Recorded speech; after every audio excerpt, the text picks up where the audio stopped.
তুই বল। এরা কোন দেশের পাটাপাটি?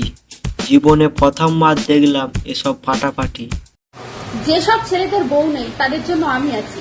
একটা কথা কি জানো, মানুষ তো মানুষের জন্য। তোমাদের অসময়ে যদি আমি তোমাদের কাজে লাগতে পারি তাহলে আমি নিজেকে ধন্য মনে করব। বলছি বৌদি, সবাইকে তো দিতে পারবে না, মানে ভালোবাসা। দেখো, তোমাদের একটা কথা বলি, ভালোবাসা কোনোদিন বয়স দেখে হয় না। তাই কোনোদিন ভালোবাসবে বয়স দেখে না, ভালোবাসা মন থেকে হয়। মনে যদি ভালোবাসা থাকে তো বয়সে কিচ্ছু আসে যায় না, এটা সবসময় মনে রাখবে। বৌদির মন লয়, ধনও বড় আছে অনেক। বৌদি নিশ্চয় সোনাগাছি থেকে পালিয়ে এসেছে। ভালোবাসা মন থেকে হয় না, ধন দেখে ভালোবাসা হয়, তাই না বৌদি?